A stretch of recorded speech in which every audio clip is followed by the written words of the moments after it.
Okay बेटा, आज हम पढ़ेंगे न्यूटन का first law. This is doctor N K Sharma, your science teacher. Right, today we will learn Newton's first law. ठीक है बेटा, तो अभी हमने पीछे पढ़ा था, आपको पता होगा क्या कि कोई बॉडी है, किसी सरफेस पे पड़ी है, तो इसको बेटा मोशन में और कौन से यूनिफॉर्म मोशन में लाने के लिए सिर्फ किस फोर्स को ओवरकम करना होगा? यस, फोर्स ऑफ फ्रिक्शन को। अगर आपने फ्रिक्शन को बेटा बैलेंस कर दिया, ठीक है, इसको ओवरकम कर दिया, तो बेटा ये बॉडी किस में आ जाएगी? मोशन में आ जाएगी। ठीक है बेटा, अगर आपने इधर फोर्स लगाई है, ठीक है, फोर्स इस डायरेक्शन में, तो मोशन इसी डायरेक्शन में होगा। और कैसा मोशन होगा? Uniform motion. यूनिफॉर्म मोशन, तो इसका एक्सेलरेशन कितना होगा बेटा? a equals to 0। Yes, uniform motion में एक्सेलरेशन कितना होता है? 0 होता है, ये ध्यान रखेंगे आप। ठीक है, तो बेटा फ्रिक्शन फोर्स की इक्विवेलेंट फोर्स लगा दी तो यूनिफॉर्म मोशन में बॉडी आती है, एक्सेलरेशन 0 होता है। ठीक है बेटा, तो दैट मीन्स आपको फोर्स का भी हम फॉर्मूला पढ़ेंगे, F इक्वल्स टू ma। तो अगर कोई बॉडी a0 है, अभी आपने देखा a0, तो फोर्स भी कितनी हो जाएगी? 0। यस, तो अगर कोई भी बॉडी यूनिफॉर्म मोशन में अगर मूव कर रही है तो उस पर कितना फोर्स एक्ट कर रही है? 0 फोर्स एक्ट कर रही है। ठीक है, ये ध्यान रखेंगे, कोई भी बॉडी अगर यूनिफॉर्म मोशन में है तो force acting on it would be 0। ध्यान रखना, 10 बार क्वेश्चन पूछूंगा फिर भी आप गलत करोगे बेटा क्लास में। ठीक है, फॉर एग्जाम्पल कोई बॉडी है वो, ठीक है, ड्रॉप हो रही है, ठीक है, किसी साइड से ऐसे ड्रॉप हो रही है, it is falling with the uniform velocity. It is falling with the uniform velocity. Uniform velocity से कर रही है फॉल। ठीक है, तो फोर्स कितना एक्ट हो रही है? F इक्वल्स टू 0, क्योंकि बेटा यूनिफॉर्म वेलोसिटी है, एक्सेलरेशन 0, तो F equals to ma। Force का फॉर्मूला तो a भी a0, तो F इक्वल्स टू 0। ठीक है, तो ये चीज ध्यान रखेंगे आप। अब न्यूटन का फर्स्ट लॉ के बारे में पढ़ते हैं। ठीक है, न्यूटन का फर्स्ट लॉ क्या कहता है बेटा? ठीक है, होपफुली आपने एग्जांपल्स याद कर लिए होंगे, balance forces and unbalance forces के। ठीक है, पेपर में पूछे जाते हैं एग्जांपल। अब बेटा किसी पत्थर को लात मारो, ये कोई पत्थर है, इसको लात मारी हमने इधर, तो थोड़ी देर बाद जाके ये रुक जाएगा। ठीक है, ऐसा ही होता है, आप गाड़ी में ब्रेक इंजन बंद कर दो, एक्सेलरेटर देना छोड़ दो, तो थोड़ी देर बाद जाकर क्या करेगी? वो रुक जाती है। ठीक है बेटा, तो वो रुक जाती है, क्यों रुक जाती है? ठीक है, वो इसलिए रुक जाती है क्योंकि बेटा फोर्स ऑफ फ्रिक्शन एक्ट करती है। ठीक है, कौन सी फोर्स एक्ट कर रही है? Force of friction. ठीक है, इसके बीच में एक्ट करती है, तो वो रुक जाती है। ठीक है, बट अगर हम देखें कि भाई फिर फोर्स ऑफ फ्रिक्शन तो क्या है? ये तो एक्सटर्नल अनबैलेंस्ड फोर्स है। Force of friction is a external unbalanced force. तो एक्सटर्नल अनबैलेंस्ड फोर्स होने की वजह से ये क्या है? तो इसने इसको, बैलेंस फोर्स तो नहीं है, ये तो एक्सटर्नल अनबैलेंस्ड फोर्स है, तो इसने इसको रोका है। अगर ये फ्रिक्शनलेस सरफेस होता तो क्या ये रुकती? कभी नहीं रुकती, कभी भी नहीं रुकती। इसके लिए बेटा गैलीलियो ने एक एक्सपेरिमेंट किया। उसने ये क्या किया कि फॉर एग्जाम्पल यहाँ से एक इंक्लाइंड प्लेन बनाया। ठीक है, ये इंक्लाइंड प्लेन है, और यहाँ से एक बॉल को रोल करवाया, और यहाँ पर उसका एक दूसरा। तो उसने देखा ये जो बॉल थी, ये फ्रिक्शनलेस सरफेस है बेटा, यहाँ से नीचे आई, और यहाँ पर जिस हाइट से ये आई थी, जिस हाइट पे आई थी, उतनी हाइट पे ये वापस जा रही है बॉल। फिर उसने दोबारा इंक्लाइंड प्लेन बनाया, थोड़ा सा इसको ऐसे कर दिया, नेक्स्ट टाइम इसको, ठीक है, थोड़ा सा कम स्टीप कर दिया, तब भी उसने देखा बेटा कि बॉल जो है वो सेम हाइट पे जा रही है। इस बार भी इतनी हाइट पे आई, सेम हाइट पे, ये हाइट और ये हाइट सेम है बॉल की। ठीक है बेटा, ये हाइट सेम है, तो बॉल अब भी उतना ही जाई। तो बेटा डिस्टेंस पर कितना ट्रैवल किया इस बार? पहली बार ज्यादा या दूसरी बार ज्यादा? यस, दूसरी बार ज्यादा। फिर उसने बेटा इस बार ऐसे कर दिया, तब भी देखा कि बॉल सेम हाइट पे आ रही है। तो अगर मैं ऐसे नीचे करता करता इसको नीचे ले आया, इसको नीचे ले आया, इसको नीचे ऐसे फ्लैट कर दूं, तो बेटा बॉल क्या करती है? उतनी ही हाइट को अचीव करने की कोशिश करती है जिस हाइट से उसको फेंका गया था। तो अगर ये बिल्कुल ही प्लेन हो गया, तो इमेजिन करो ये फ्रिक्शनलेस सरफेस है, तो क्या कभी बॉडी हाइट को अचीव कर पाएगी? नहीं कर पाएगी। दैट मीन्स वो कभी रुकेगी नहीं बेटा। ठीक है, और ये सरफेस भी कैसा है? फ्रिक्शनलेस सरफेस है, तो body will never come to rest. ठीक है बेटा, तो इसीलिए हम बोलते हैं यहां से न्यूटन का फर्स्ट लॉ डेवलप होता है। ठीक है बेटा, क्या डेवलप होता है न्यूटन का फर्स्ट लॉ? आपको पता भी होगा, ठीक है, कि बॉडी एट रेस्ट, ठीक है, आप नोट्स में से पढ़ भी लेंगे, body at rest stays at rest. बेटा कोई पत्थर रुका हुआ है, बिना लात मारे, हमने कोई फोर्स नहीं लगाई उसके ऊपर, तो वो कभी चलेगा क्या? नहीं, तो चुपचाप वहीं बैठा रहेगा। तो body at rest stays at rest. और if body in uniform motion, body in uniform motion, right, uniform motion, ये लिखना जरूरी है, body in uniform motion stays in uniform motion. Yes, body in uniform motion, ठीक है, stays in uniform motion. Uniform motion कैसा होता है? Non accelerated along a straight line, yes, straight line में मोशन होना चाहिए। Body in a uniform motion, stays in uniform motion until unless external force is applied, yes, जब तक कि external force apply ना हो, जो बॉडी यूनिफॉर्म मोशन में, बेटा कीवर्ड है यहाँ पे यूनिफॉर्म मोशन, ठीक है, तो it stage in uniform motion. Body at rest, stays at rest, body in uniform motion, stays in uniform motion until unless external force is applied, ठीक है, external unbalance force is applied, ठीक है बेटा। तो ये आपका हो गया न्यूटन का लॉ, ठीक है, तो ये आपको समझ में आ गया, ठीक है। तो फॉर एग्जांपल ये बॉडी थी, ये मूव कर रही थी, तो इसको किसने रोका था? यस, फ्रिक्शन फोर्स ने। तो फ्रिक्शन क्या है? External force. फ्रिक्शन क्या है? एक्सटर्नल फोर्स, ठीक है, ये सिस्टम का पार्ट नहीं है, एक्सटर्नल फोर्स है, इसीलिए उसने उसको रोका। अगर यहाँ पे एक्सटर्नल फोर्स ये ना होती तो बेटा यूनिफॉर्म, अभी गैलीलियो का एग्जांपल देखा था आपने, अगर फ्रिक्शन लेस हो तो body will never come to rest, ठीक है। तो ये आपका फर्स्ट हो गया लॉ, ठीक है। इसको हम लॉ ऑफ इनर्शिया भी बोलते हैं बेटा। क्या बोलते हैं इसकी फर्स्ट लॉ को? हम बोलते हैं लॉ ऑफ इनर्शिया। क्या बोलते हैं? लॉ ऑफ, हाँ बोलो बेटा मेरे साथ, क्या बोलते हैं? यस, लॉ ऑफ इनर्शिया, ठीक है बेटा। अब इनर्शिया क्या होता है, चलो इसको पहले समझते हैं।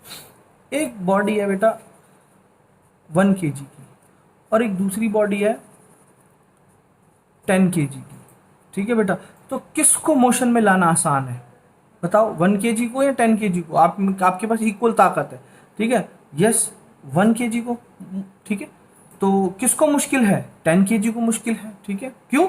ऑब्वियसली इसका मास ज़्यादा है बेटा। केजी किसकी यूनिट होती है? मास की, ठीक है, वेट नहीं, मास होता है, ठीक है, वेट अलग चीज़ होती है, ठीक है। तो क्योंकि इसका मास ज़्यादा है, ओके। अब बेटा एक बॉडी है 1 kg की, ये मूव करते हुए आपकी तरफ आ रही है, और दूसरी बॉल है 10 kg की, ये मूव करती हुई आपकी तरफ आ रही है, ठीक है बेटा, 10 kg की। तो किसको रोकना आसान है? यस अगेन 1 kg को किसको रोकना मुश्किल है? 10 kg वाली को मूव करती हुई को रोकना भी मुश्किल है, और जब ये रुकी हुई हो इसको मोशन में लाना भी मुश्किल है। क्यों? दोनों टाइम ही इसका मास ज़्यादा है। 10 kg की बॉल आपकी तरफ सेम स्पीड से आ रही है और 1 kg की आ रही है, इसको रोकना आसान है, इसको रोकना मुश्किल है। क्यों? दोनों जगह इसका मास है बेटा। Inertia is a measure of mass. मेरे साथ बोलें क्या? Inertia is a measure of mass. बिल्कुल सही बात है, ठीक है। Inertia is a measure of mass, that means inertia क्या होता है बेटा? जैसे हमने फर्स्ट लॉ को हम लॉ ऑफ इनर्शिया बोलते हैं, इसका मतलब क्या होता है कि बेटा अनविलिंगनेस, ठीक है, of a body to change its state of rest और यूनिफॉर्म मोशन। कोई भी बॉडी खुद से ये नहीं चाहती कि अगर वो रेस्ट पे है तो उसकी पोजीशन को चेंज किया जाए। दैट मीन्स वो कहाँ रहना चाहती है? रेस्ट पे। और अगर वो क्या हो, मूव कर रही हो, अगर वो क्या कर रही हो, मूव कर रही हो, तो वो कैसे रहना चाहेगी? यूनिफॉर्म मोशन में, यानी कि वो मोशन में ही रहना चाहेगी, वो रुकना नहीं चाहेगी, ठीक है। तो कोई भी स्टेट हो बॉडी की, चाहे वो रेस्ट में हो तो किस में रहना चाहेगी? बोलो, रेस्ट में। और बॉडी अगर यूनिफॉर्म मोशन में हो तो किस में रहना चाहेगी? यस, यूनिफॉर्म मोशन में, ठीक है। फिर वो रुकना नहीं चाहेगी, रुकी हुई है तो चलना नहीं चाहेगी, ठीक है। इसी को बोलते हैं क्या? इनर्शिया। ये किसकी डेफिनेशन नोट्स में पढ़ ली होगी आपने अब तक, ठीक है। इसको बोलते हैं इनर्शिया, ठीक है बेटा। नोट्स में पढ़ लेना, याद कर लेना, ठीक है, तो प्रॉपरली याद कर लेना, ठीक है। तो अब inertia is a measure of mass, that mean जिसका मास ज्यादा होता है उसका इनर्शिया ज्यादा होता है, ठीक है। इसलिए बोलते हैं inertia is a measure of mass, ठीक है बेटा। जिसका मास ज्यादा उसको हिलाना भी मुश्किल, जिसका मास ज्यादा उसको रोकना भी मुश्किल। तो बेटा inertia is a measure of mass, जिसका मास जितना ज्यादा होता है उसका इनर्शिया उतना ही ज्यादा होता है, ठीक है बेटा। अब इनर्शिया कितने तरीके के होते हैं? इनर्शिया होती है बेटा 3 तरीके के। कितने तरीके के होते हैं? इनर्शिया होते हैं 3 तरीके के, ठीक है। 3 तरीके। फर्स्ट टाइप का इनर्शिया क्या होता है बेटा? Yes, inertia of rest. दूसरा इनर्शिया ऑफ मोशन। तीसरा क्या होता है बेटा? Yes, inertia of direction. Yes, आपने तीनों इनर्शिया पढ़े होंगे। इनर्शिया ऑफ रेस्ट क्या होता है? Willingness of a body to stay at rest, ठीक है। वो रेस्ट पे है तो रेस्ट पे रहना चाहिए। इसके सारे एग्जांपल नोट्स में दिए हुए, ढंग से पढ़ लेना, ठीक है बेटा।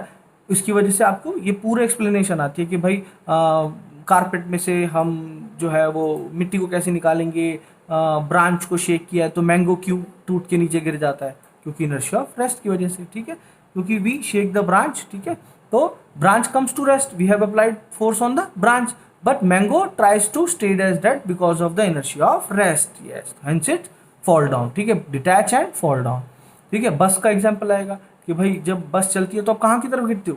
पीछे की तरफ गिरते हो। कहाँ गिरते हो? पीछे की तरफ गिरते हो। क्यों गिरते हो पीछे की तरफ? बस तो आगे जा रही है, ठीक है, क्योंकि बेटा बस मोशन में आ जाती है, your body tries to stay at rest due to inertia of rest, तो आप बेटा पीछे की तरफ गिरते हो। सिमिलरली इनर्शिया ऑफ मोशन, इसके भी बहुत सारे एग्जाम्पल है, नोट्स में दे रखे हैं, ठीक है। तो इनर्शिया मोशन में क्या होता है, जब बस रुकती है तो आप कहाँ गिरते हो? आगे की तरफ गिरते हो। क्यों? क्योंकि ब्रेक किस पे लगी है? बस पे लगी है। Your body tries to stay in motion due to inertia of motion, तो ब्रेक आपके ऊपर नहीं लगी तो आपकी बॉडी मेंटेन करेगी इनर्शिया ऑफ मोशन और आगे की तरफ फॉलो करते हो आप, ठीक है। बस के ऊपर सामान बांधा हो, ठीक है, अगर रखा हो तो उसको बांधना पड़ेगा। क्यों? क्योंकि जब बस रुकेगी तो सामान कहाँ गिरेगा?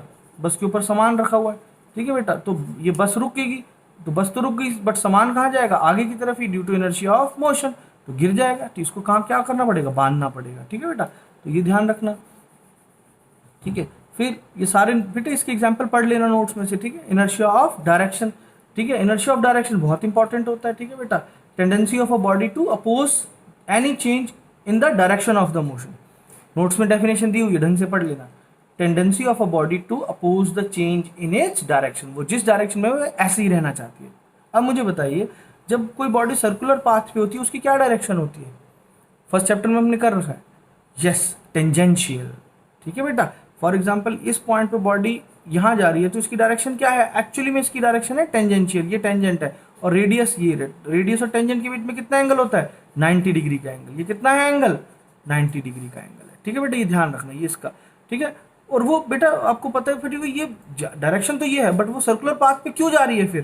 क्योंकि बेटा to keep a body in circular motion you have to apply a force, पढ़ा हुआ है फर्स्ट चैप्टर में। कौन सी फोर्स? Centripetal force. कौन सी? सेंट्रीपिटल फोर्स, ठीक है, जो टुवर्ड्स सेंटर एक्ट करती है, ठीक है।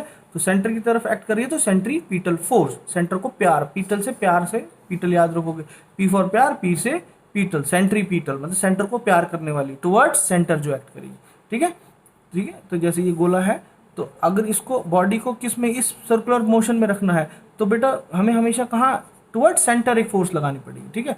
अगर इस मोशन में तो कहाँ लग रही होगी? इस पॉइंट पे, तो टुवर्ड सेंटर, बट डायरेक्शन क्या होती है उसकी? टेंजेंशियल। इस पॉइंट पे मानो सेंट्रीपिटल फोर्स खत्म हो गई तो बॉडी अब रहेगी? नहीं रहेगी, सर्कुलर मोशन ये इसी डायरेक्शन में आगे चली जाएगी, इसको बोलते हैं नहीं। जहाँ मानो यहाँ फोर्स खत्म होगी तो कहाँ? इस डायरेक्शन में, ये होती है टेंजेंशियल डायरेक्शन, ठीक है बेटा। आप रस्सी लो, एक हाथ में उससे रस्सी के किनारे से पत्थर बांध लो और आप उसको ऐसे ऐसे घुमाओ, ठीक है, ऐसे ऐसे घुमाओ, ठीक है बेटा। तो आप एक किधर फोर्स लगा रहे हो? टुवर्ड्स द सेंटर, अपने हाथ की तरफ फोर्स लगाते हो। जिस पॉइंट पे आप रस्सी छोड़ देते हो पत्थर उसी डायरेक्शन में आगे निकल जाता है बेटा, ठीक है। और वो डायरेक्शन कौन सी होती है? टेंजेंशियल डायरेक्शन, ठीक है। टेंजेंट वो क्या होती है बेटा? एक सर्कल को किसी एक पॉइंट पे टच करके जो लाइन जाती है उसको बोलते हैं टेंजेंट, और रेडियस और टेंजेंट के बीच में कितना एंगल होता है? 90 डिग्री का एंगल होता है, ये याद रखना बेटा, ठीक है। तो ये आपके काम आएगी चीज, ठीक है। तो इसमें इनर्शिया और डायरेक्शन में क्या होता है कि बेटा फॉर एग्जांपल इसके क्या एग्जांपल आ जाते हैं? बहुत सारे एग्जांपल आ जाते हैं इनर्शिया और डायरेक्शन के। मड गार्ड का आपकी नोट्स में दिया हुआ है, ठीक है बेटा। अब टायर घूम रहा है ऐसे, आगे की तरफ गाड़ी चल रही है, ठीक है। तो अब यहाँ पर कीचड़ हो गया बारिश की वजह से, तो बेटा कीचड़ चिपक जाएगा टायर से, बट जो यहाँ लीव करेगा तो किस डायरेक्शन में? टेंजेंशियल डायरेक्शन पीछे। तो हम यहाँ क्या लगा देंगे? मड गार्ड, नहीं तो पीछे वाली गाड़ी और हमारे खुद के कपड़े खराब हो सकते हैं, हमारी गाड़ी पे भी कीचड़ लग जाएगा, तो हम क्या लगाते थे? मड गार्ड, ठीक है बेटा। तो ये वाला पूरा एग्जाम्पल नोट्स में से पढ़ लेंगे, ठीक है। मड गार्ड किस लिए लगाते हैं? Due to inertia of direction, ठीक है। जो भी मड लीव करेगी it will stick to the mudguard, ठीक है, पीछे। अदरवाइज ये इंसान यहाँ खड़ा है, ठीक है, ये मड गार्ड ना हो यहाँ पे तो कीचड़ कहाँ जाएगा? इसके मुंह पे जाएगा, पूरा गद्दा हो जाएगा ठीक है। तो क्या लगा देते हैं हम गाड़ी के लिए? यहाँ मड गार्ड लगा देते हैं। तो मड अब कहाँ लगेगी? गार्ड के ऊपर लगेगी, आदमी के ऊपर नहीं लगेगी, ठीक है। ये हो गया इनर्शिया ऑफ डायरेक्शन, ठीक है। Thank you.